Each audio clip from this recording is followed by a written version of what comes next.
Doctor Sylvia ಈಗ ನಾವು ಮಾತಾಡಿದ ಹಾಗೆ ಜನರ ಒಂದು ಪಾತ್ರ ಮತ್ತು ಸಹಭಾಗಿತ್ವ ಇಲ್ಲ ಅಂದರೆ ಅನುಷ್ಠಾನಕ್ಕೆ ಏನೇ ತರೋದೂ ಕಷ್ಟ. ಸೊ ಸರ್ಕಾರ ವಿಶ್ವಾಸ ಗಳಿಸಬೇಕಾಗಿದೆ, ಒಂದು ಕಮ್ಯುನಿಕೇಷನ್ ಚಾನಲ್ ಓಪನ್ ಮಾಡಬೇಕಲ್ಲ ಸರ್ಕಾರ ಮತ್ತು ಜನರ ನಡುವೆ. ಯಾಕಂದರೆ ನಾವು 1.5 ವರ್ಷ ಆದರೂ ಇವತ್ತಿಗೂ ನಾವು ಮಾತಾಡ್ತಿರೋದೇನು, ಜನರಲ್ಲಿ ಜಾಗೃತಿ ಮೂಡಿಸ್ಬೇಕು ಅಂತ. ಇಲ್ಲಿವರೆಗೂ ಜಾಗೃತಿ ಮೂಡಲಿಲ್ಲ, ಅಟ್ಲೀಸ್ಟ್ ಇವಾಗಾದರೂ ಮೂಡಬೇಕು ಅಂದರೆ ಏನು ಮಾಡಬೇಕು? ಎಫೆಕ್ಟಿವ್ ಕಮ್ಯುನಿಕೇಷನ್ ಹೇಗಾಗಬೇಕು ಡಾಕ್ಟರ್ ಸಿಲ್ವಿಯಾ?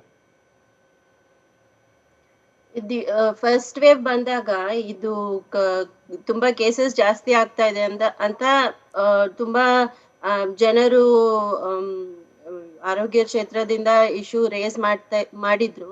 ಅವಾಗ ಗವರ್ಮೆಂಟ್ ಏನ್ ಹೇಳಿದ್ರು, ನಾವು ಒಂದು ವ್ಯವಸ್ಥೆ ಮಾಡ್ತಾ ಇದೀವಿ, we are setting up 100,000 bedded facility ಅಂತ ತುಂಬಾ ಅನೌನ್ಸ್ಮೆಂಟ್ ಎಲ್ಲ ಮಾಡಿದ್ರು.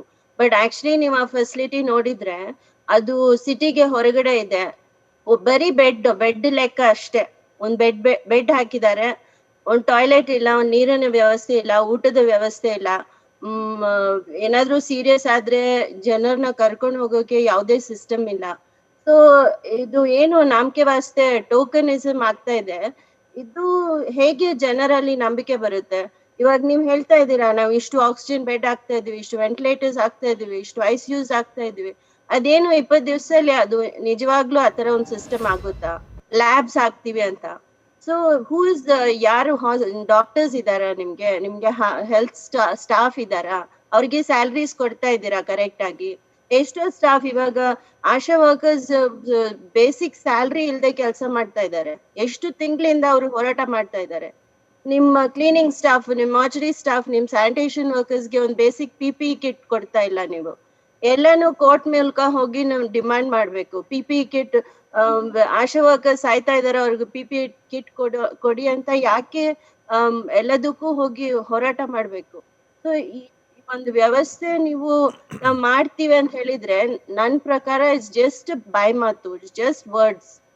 It is not genuine commitment by the government. Genuine commitment ಇದ್ರೆ ನೀವು ಲ್ಯಾಬ್ ಟೆಕ್ನಿಷಿಯನ್ಸ್ ಎಲ್ಲಿಂದ ತರ್ತೀರಾ? ಹೆಂಗ್ ಟ್ರೈನ್ ಮಾಡ್ತೀರಾ? ಲ್ಯಾಬ್ಸ್ ಕ್ವಾಲಿಟಿ ಚೆಕ್ ಹೆಂಗ್ ಮಾಡ್ತೀರಾ? ಇವಾಗ 30% ಟೆಸ್ಟ್ ನೆಗೆಟಿವ್ ಬರ್ತಾ ಇದೆ, RT-PCR. ಅವ್ರಿಗೆ ಟ್ರೀಟ್ಮೆಂಟ್ ಸಿಗ್ತಾ ಇಲ್ಲ, ಯಾವುದೇ ಹಾಸ್ಪಿಟಲ್ ಅಡ್ಮಿಷನ್ ಸಿಗ್ತಾ ಇಲ್ಲ. ಉಸಿರಾಟಕ್ಕೆ they are not able to breathe. ಉಸಿರಾಟ ಮಾಡಕ್ ಆಗ್ತಾ ಇಲ್ಲ, RT-PCR ಟೆಸ್ಟ್ ತಗೊಂಡ್ ಬನ್ನಿ ಅಂತ ಹೇಳ್ತಾರೆ. ಎಲ್ಲಿಂದ ತರ್ಬೇಕು ಅವರು?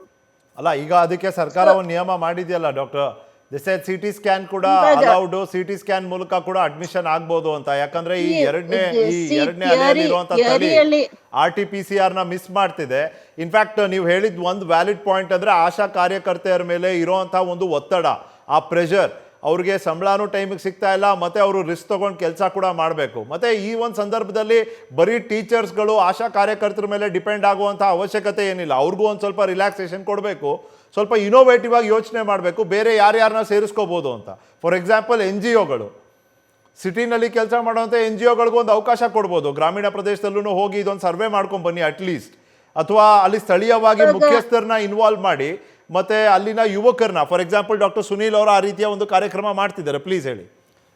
ಬೇಸಿಕಲಿ ಈಗ ನಾವು ನೋಡ್ತಾ ಹೋದಾಗ ಆಲ್ರೆಡಿ ನಿನ್ನೆಯಿಂದ ನಮ್ಮ ಒಂದು ಬ್ಯಾಂಗ್ಳೂರು ರೂರಲ್ ಜಿಲ್ಲೆ ಗ್ರಾಮಾಂತರ ಪ್ರದೇಶದಲ್ಲಿ ಏನಿದೆ ಮೆಡಿಕಲ್ ಕಾಲೇಜಸ್ನ ಇನ್ವಾಲ್ವ್ ಮಾಡಿ ಈ ಒಂದು ಕಾರ್ಯಕ್ರಮಕ್ಕೆ ಆಶಾ ಕಾರ್ಯಕರ್ತರು ಮತ್ತು ಅಂಗನವಾಡಿ ಕಾರ್ಯಕರ್ತರು ಅವ್ರ ಜೊತೆ Akash medical college, MVJ medical college ಅವರ ಸಹಭಾಗಿತ್ವದಲ್ಲಿ ಒಂದು ಬೆಂಗಳೂರು ಜಿಲ್ಲಾಧಿಕಾರಿಗಳ ನೇತೃತ್ವದಲ್ಲಿ ಆಕಾಶ್ ಮೆಡಿಕಲ್ ಕಾಲೇಜು ಮತ್ತು MVJ ಎಲ್ಲ ಕೈ ಜೋಡಿಸಿ ನಿನ್ನೆಯಿಂದ ಆಲ್ರೆಡಿ ಕಾರ್ಯಕ್ರಮನ ಹಮ್ಮಿಕೊಂಡಿದ್ದಾರೆ, ಕಳಿಸ್ಕೊಟ್ಟಿದ್ದಾರೆ.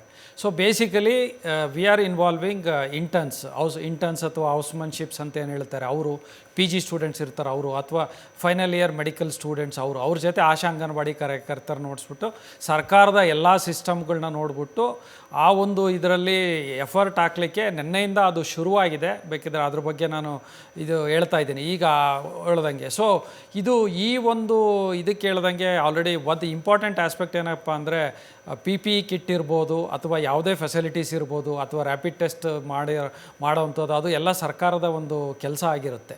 ಸೊ ಅದು ಸರ್ಕಾರದ ವತಿಯಿಂದ ಆಗಬೇಕಾಗುತ್ತೆ. ಮತ್ತು ಹಳ್ಳಿಗಳಲ್ಲಿ ಹೋದಾಗ it is not easy. First ಯಾವಾಗಲೂ ನಾವೊಂದರ ಜನರ ವಿರೋಧ ಇರುತ್ತಲ್ಲ, ಖಂಡಿತವಾಗ್ಲೂ ಇರುತ್ತೆ. ಖಂಡಿತವಾಗ್ಲೂ ಇರುತ್ತೆ. ಅದಕ್ಕೆ ನಾವೇನು ಹೇಳ್ತಾ ಇದ್ದೀವಿ, ಒಂದು ಗ್ರಾಮ ಪಂಚಾಯತ್ ಮುಖಂಡರುಗಳನ್ನ ಅವ್ರನ್ನ ಕೂಡ ಒಂದು ಕಾನ್ಫಿಡೆನ್ಸಿಗೆ ತೊಗೋಬೇಕಾಗುತ್ತೆ, ಅವ್ರ ಜೊತೆ ಮಾತುಕತೆ ಆಗಬೇಕಾಗತ್ತೆ. ಅದೇ ಜೊತೆ ಹಳ್ಳಿಗಳಲ್ಲಿ ಕೆಲವರು NGOಗಳು ಕೆಲಸ ಮಾಡ್ತಾ ಇರ್ಬೋದು, ಯಾವುದೇ ಒಂದು ವಿಷಯಕ್ಕೆ ಯಾವುದೋ ಒಂದು NGO ಕೆಲಸ ಮಾಡ್ಬೋದು, ಅಥವಾ ಸಿಟಿಯಲ್ಲೂ ಕೂಡ ಕೆಲವೊಂದು NGOಸು ಅಥವಾ CBOs ಕಮ್ಯುನಿಟಿ ಬೇಸ್ಡ್ ಆರ್ಗನೈಸೇಷನ್ಸ್ ಅಂತ ಹೇಳ್ತೀವಿ, ಯೂತ್ ಕ್ಲಬ್ಸ್ ಇರುತ್ತೆ, ಇದು ಏನದು NSS ಅಂತ ಹೇಳ್ತೀವಿ. ಸೊ ಇವೆಲ್ಲಗಳನ್ನ ಹೊಂದಾಣಿಕೆ ಮಾಡಿಕೊಂಡು ಅದರಿಂದ ಜನಗಳಲ್ಲಿ ಅವೇರ್ನೆಸ್ ತರುವಂಥ ಒಂದು ಪ್ರಯತ್ನ ಆಗಬೇಕಾಗತ್ತೆ. ಸೊ ಈ ಥರ ಮಾಡಿದಾಗ ಅವರಿಗೆ and to be very frank, ASHA ಕಾರ್ಯಕರ್ತರು ಏನಿದ್ದಾರೆ ಅವರು ಹಳ್ಳಿಗಳ ಭಾಗದಲ್ಲಿ ಅಂಗನವಾಡಿ ವರ್ಕರ್ಸ್ ಅಥವಾ ಆಶಾ ಕಾರ್ಯಕರ್ತರು ಖಂಡಿತವಾಗಲೂ ಒಳ್ಳೆಯ ಒಂದು ರ್ಯಾಪೋ ಇಟ್ಕೊಂಡಿದ್ದಾರೆ. ಬಟ್ ಅವರಿಗೆ ಆದ ಅವ್ರದ್ದು ಒಂದು ವರ್ಕ್ ಪ್ರೆಷರಲ್ಲಿ ಅವರು ಇದನ್ನು ಮಾಡಲಿಕ್ಕೆ ಸಾಧ್ಯ ಆಗುತ್ತಾ? ಸೊ ಬಟ್ ಅವರು ಒಂದು ಕೊಂಡಿಯಾಗಿ ಕೆಲಸ ಮಾಡ್ಬೋದು, ಬಟ್ ಅವ್ರು ಮಾಡಲಿಕ್ಕೆ ಅವರಿಗೆ ಸಂಘ ಸಂಸ್ಥೆಗಳು, ಲೋಕಲ್ ಕ್ಲಬ್ಸು ಅದೇನಿದೆ ಅವರೆಲ್ಲರೂ ಕೈ ಜೋಡಿಸಿ, ಮೆಡಿಕಲ್ ಕಾಲೇಜಲ್ಲಿ ಇರೋವಂಥವ್ರು ಅಥವಾ ಯಾರೋ ಕೆಲವು ವಾಲಂಟಿಯರ್ಸ್ ಬರ್ಬೋದು. ವಾಲಂಟಿಯರ್ಸ್ ಬರೀ ಅರ್ಬನ್ ಏರಿಯಾದಲ್ಲಿ ಯಾಕಿರಬೇಕು, ಹಳ್ಳಿಗಳಿಗೂ ಹೋಗಿ ವಾಲಂಟಿಯರ್ಸ್ ಆಗಿ ಕೆಲಸ ಮಾಡಿ ಖಂಡಿತವಾಗ್ಲೂ.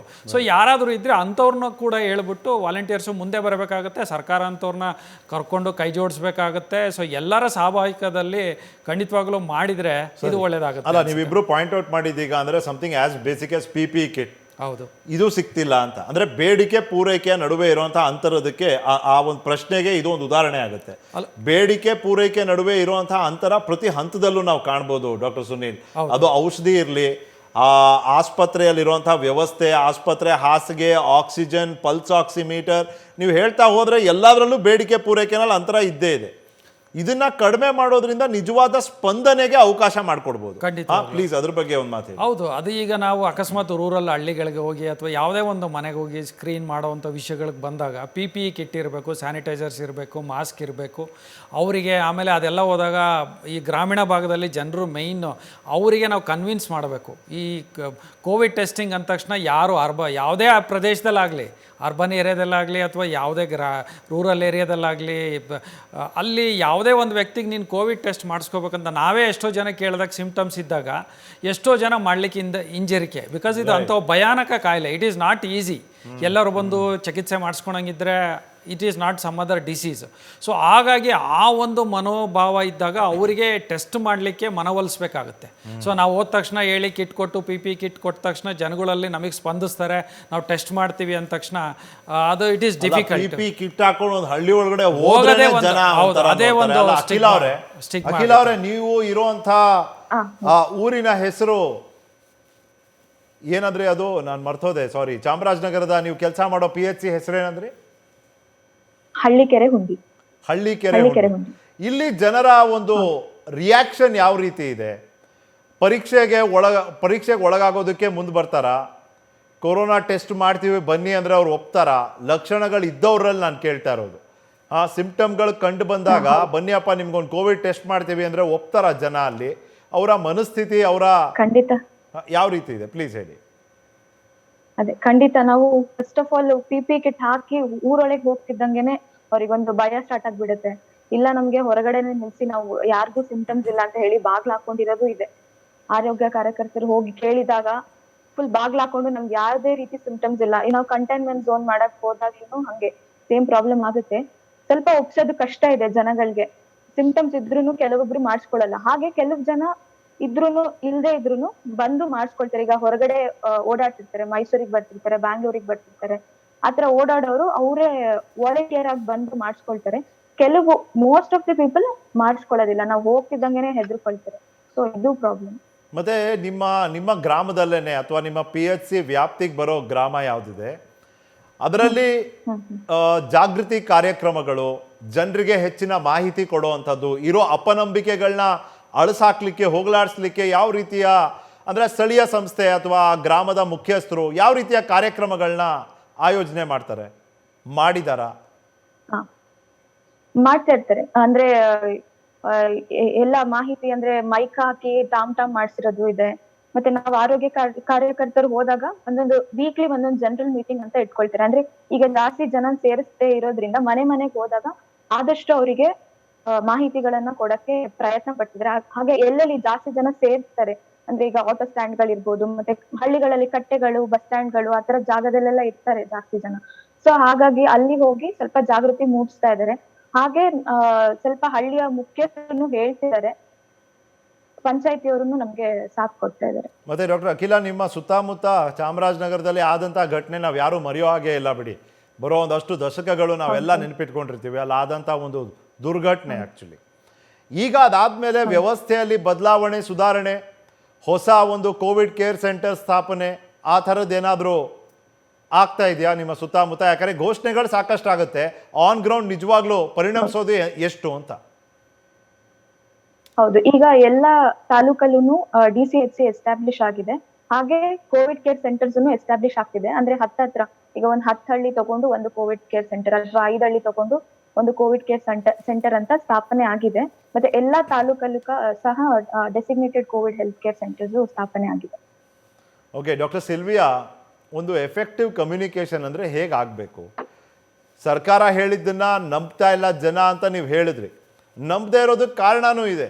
ಯಾಕಂದರೆ ಅಖಿಲ ಅವರು ಮೊದಲು ಹೇಳಿದಾಗೆ ಕೆಟ್ಟ ಸುದ್ದಿ ಫಸ್ಟ್ ತಲುಪಿಬಿಡುತ್ತಲ್ಲ, ಅದು ಮನಸ್ಸಿನ ಮೇಲೆ ಒಂದು ಪ್ರಭಾವ ಬೀರುತ್ತೆ.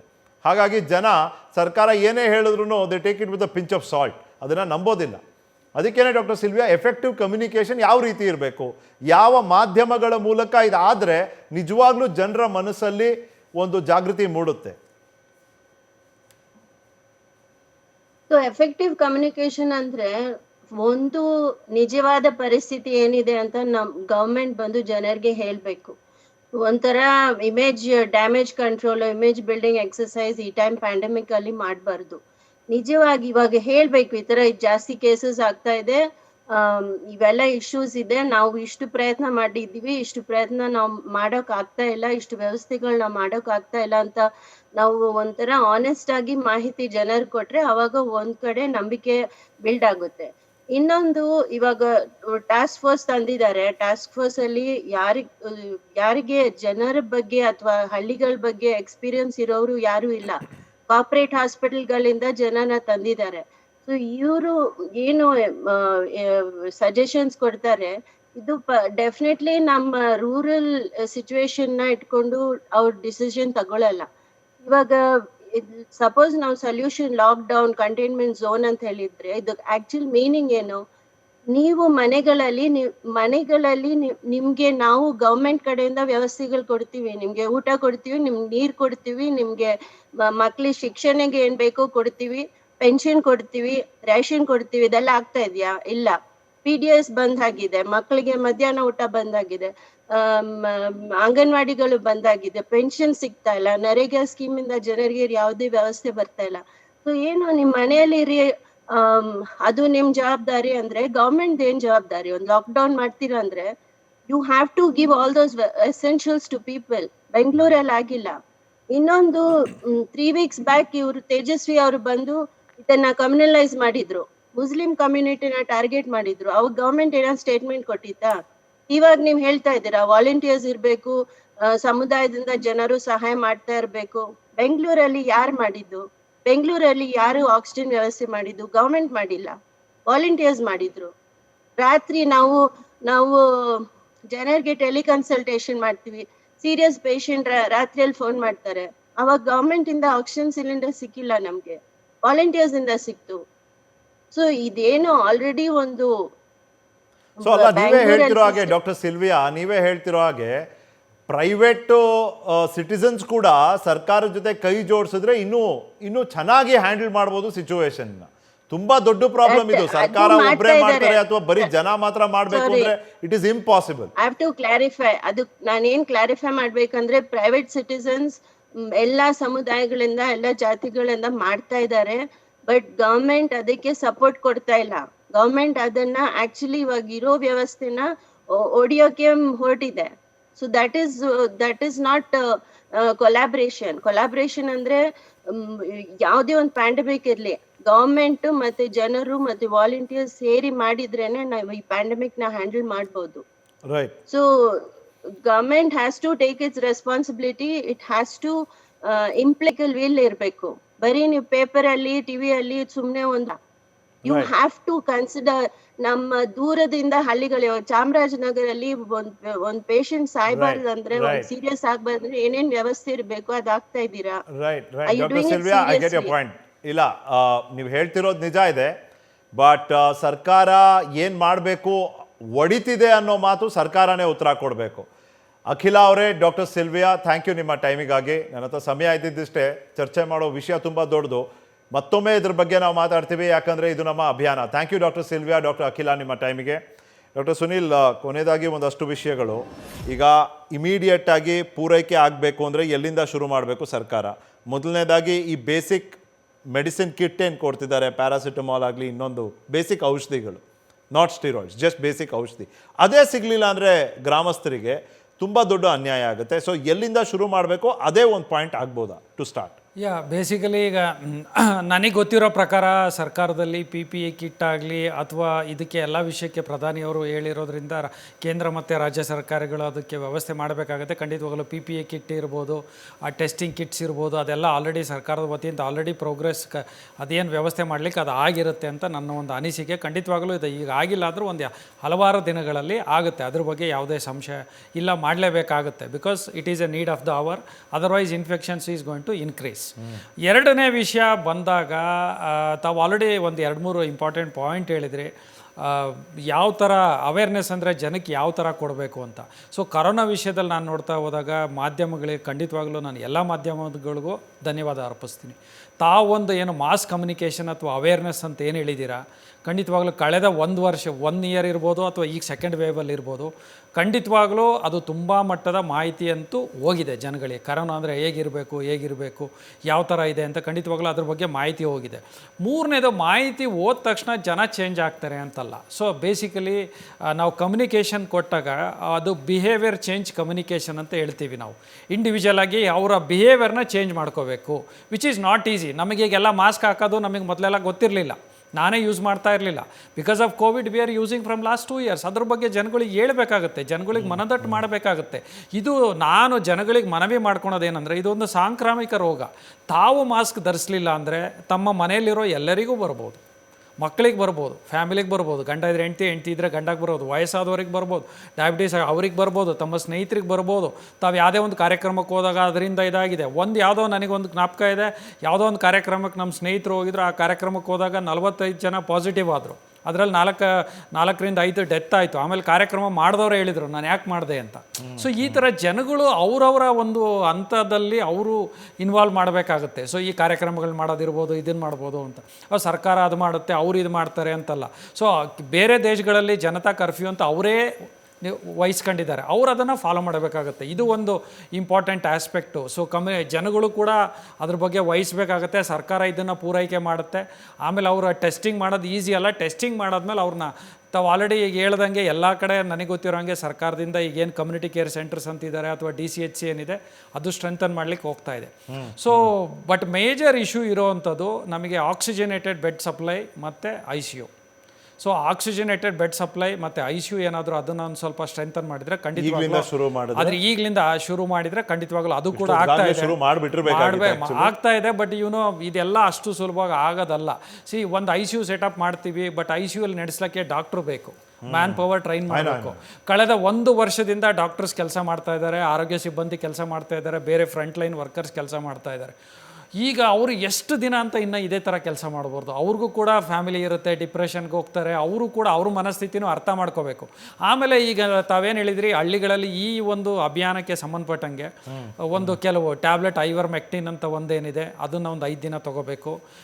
ವಿಟಮಿನ್ C ಮತ್ತು ಜಿಂಕ್ ಅದೊಂದು 5 ದಿನ 7 ದಿನ ತೊಗೋಬೇಕು ಅಂತ ಈ ಥರ ಕೆಲವು ಆಲ್ರೆಡಿ ಅದನ್ನೆಲ್ಲ ಮಾಡಿಬಿಟ್ಟು ಕಿಟ್ ಟೈಪ್ ಮಾಡಿಬಿಟ್ಟು ಆಲ್ರೆಡಿ ಅದನ್ನು ಸರ್ಕಾರ ಅದು ಕೊಡಬೇಕಾಗತ್ತೆ, ಕೊಡುವಂಥ ವ್ಯವಸ್ಥೆ ಮಾಡಬೇಕಾಗತ್ತೆ. ಅದು ಸರ್ಕಾರದ ಕೆಲಸ. ಖಂಡಿತವಾಗ್ಲೂ ಅದು ಔಷಧಿಯಿಂದ ಪೂರೈಕೆ ಶುರು ಮಾಡಬೇಕು. ನೀವು ಹೇಳ್ದಂಗೆ ICU ಆಕ್ಸಿಜನ್ ಎಲ್ಲ ಓವರ್ ನೈಟ್ ಏನೋ ಆಗಲ್ಲ. ಅಟ್ಲೀಸ್ಟ್ ಈ ಔಷಧಿ ಕೊಡೋದ್ರ ಮೂಲಕ ಒಂದು ಬೇಸಿಕ್ ಮೊದಲ ಹಂತದ ಚಿಕಿತ್ಸೆಗೆ ಒಂದು ಅವಕಾಶ ಖಂಡಿತವಾಗ್ಲೂ ನನಗೆ ವಿಶ್ವಾಸ ಇದೆ. ಯಾಕಂದರೆ ಅದ್ರ ಬಗ್ಗೆ ಈ ಕೆಲವು ICU ಆಕ್ಸಿಜನ್ ಆ ಥರ ಬಿಟ್ಟು ನೋಡಿದ್ರೆ ಆಮೇಲೆ ಇನ್ನೊಂದು ಅರ್ಥ ಮಾಡ್ಕೋಬೇಕು, ಪ್ಯಾಂಡಮಿಕ್ಕು ಈ ಸ್ಟೇಜಲ್ಲಿ ಹೋಗುತ್ತೆ ಅಂತ ಈವನ್ ಸರ್ಕಾರದಾಗ ಅಥವಾ ಜನಗಳು ನಮ್ಮೆಲ್ಲರೂ ಊಹೆಗೆ ಮೀರಿ ಆಗಿದೆ. ಸೊ ಹಾಗಾಗಿ it is very difficult to respond to every aspect. ಅದನ್ನು ನಾವು ಅರ್ಥ ಮಾಡ್ಕೋಬೇಕು. ಅದೇ ರೀತಿ ಜನಗಳು ಕೂಡ ಏನೇನಾಗುತ್ತೆ, ಜನಗಳ ಕೈಯಿಂದನೂ ಕೆಲವಾರು ವ್ಯಕ್ತಿಗಳು ಏನಿದೆ ಅದನ್ನು ಕೈ ಜೋಡಿಸಿ ಸಹಾಯ ಮಾಡಬೇಕಾಗತ್ತೆ. ಮಾಧ್ಯಮನೂ ಕೂಡ ಸಹಾಯ ಮಾಡಬೇಕಾಗತ್ತೆ. ಸೊ ಈಗ ಲಾಸ್ಟ್ ಒಂದು ಪಾಯಿಂಟ್ ಹೇಳ್ತೀನಿ ನಾನು. ಕಳೆದ ಇದರಲ್ಲಿ ವ್ಯಾಕ್ಸಿನ್ ತೊಗೊಂಬರ್ಬೇಕಂತ ತಂತು ವ್ಯಾಕ್ಸಿನ್ ತಂದಾಗ ಅದನ್ನು ಜನಗಳು ಬಳಕೆ ಮಾಡೋದ್ರ ಬಗ್ಗೆ ಜನಗಳಿಗೆ ಕೆಲವೊಂದು ವಿಶ್ವಾಸ ಇದ್ವು, ಏನೋ ಅವಿಶ್ವಾಸತೆ ಇತ್ತು. ಆವಾಗ ಆ ಟೈಮಲ್ಲಿ ಇದ್ದಾಗ ಎಷ್ಟೋ ವ್ಯಾಕ್ಸಿನ್ ವೇಸ್ಟ್ ಆಗಿತ್ತು. ಈಗ ವ್ಯಾಕ್ಸಿನ್ ಬೇಕಂದರೆ ಸಿಗದೇ ಇರೋಂಥ ಪರಿಸ್ಥಿತಿಗೆ ನಾವು ಹೋಗಿದ್ದೀವಿ. ಸೊ ಇವೆಲ್ಲ ನಾವೊಂದು ಸ್ವಲ್ಪ ಗಮನದಲ್ಲಿ ಇಟ್ಕೊಂಡ್ರೆ everybody is health is wealth ಅಂತ ಹೇಳ್ತೀವಿ, ಎಲ್ಲರದ್ದು ವೈಯಕ್ತಿಕ ಜವಾಬ್ದಾರಿ. ಸೊ ಎಲ್ಲರೂ IMA ಇದೆ, ಅವರು ಕೂಡ ತುಂಬ ಕೆಲಸ ಮಾಡ್ತಾ ಇದ್ದಾರೆ ಈ ಒಂದು ಕಾರ್ಯಕ್ರಮಕ್ಕೆ. ಕೆಲವೊಂದು ಮೆಡಿಕಲ್ ಅಸೋಸಿಯೇಷನ್ಸ್ನು ಕೂಡ ಆಮೇಲೆ ಪ್ರೈವೇಟ್ ಎಷ್ಟೇ ಜನ ಕೈ ಸೇರಿಸಿದ್ರು ಈ ಒಂದು ತೊಂದರೆ ಮತ್ತೆ ಈ ಸವಾಲಿನ ಒಂದು ಪ್ರಮಾಣ ಇದೆಯಲ್ಲ, ಇದನ್ನ ಮ್ಯಾಚ್ ಮಾಡೋದು ಕಷ್ಟ ಇದೆ. ಬಟ್ ನಾವು ಎಷ್ಟು ಜನ ಕೈ ಜೋಡಿಸ್ತೀವೋ ಅಷ್ಟೇ ಒಳ್ಳೇದು, ಅಷ್ಟು ದೊಡ್ಡ ಪರಿಹಾರವನ್ನ ನಾವು ಕಾಣ್ಕೋಬಹುದು, ಅಷ್ಟೇ ಜಾಸ್ತಿ ಜೀವಗಳನ್ನ ಕೂಡ ನಾವು ಉಳಿಸ್ಬೋದು. Thank you sir. ನಮಗೆ ನನ್ನ ಹತ್ರ ಸಮಯ ಇದ್ದಿದ್ದಿಷ್ಟೇ. ಈ ಅಭಿಯಾನದಲ್ಲಿ ನೀವು ಕೈ ಜೋಡಿಸಿ, ಕೊರೋನಾ ಓಡಿಸಿ, ಹಳ್ಳಿ ಉಳಿಸಿ. ಹಳ್ಳಿಯಲ್ಲಿರುವಂತಹ ಜನ ನಿಜವಾಗ್ಲೂ ಈ ಅಭಿಯಾನಕ್ಕೆ ಕೈ ಜೋಡಿಸ್ಬೇಕು ಅಂದರೆ ಇದರಲ್ಲಿ ಅವರ ಒಂದು ಜವಾಬ್ದಾರಿ ಪಾತ್ರ ಏನಿದೆ ಅದನ್ನು ತಿಳ್ಕೊಂಡು ಅದರ ಪ್ರಕಾರ ಅವರ ವರ್ತನೆಯನ್ನು ಮುಂಬರೋ ದಿನಗಳಲ್ಲಿ ರೂಪಿಸಿದ್ದಲ್ಲಿ ನಿಜವಾಗ್ಲೂ ಕೊರೋನಾ ಹಳ್ಳಿಗಳಿಂದ ಓಡಿಸೋದಂತೂ ನಿಜ, ಹಳ್ಳಿಗಳು ಉಳಿಯೋದು ನಿಜ. ನ್ಯೂಸ್ ಫಸ್ಟ್ ಪ್ರತಿಕ್ಷಣ.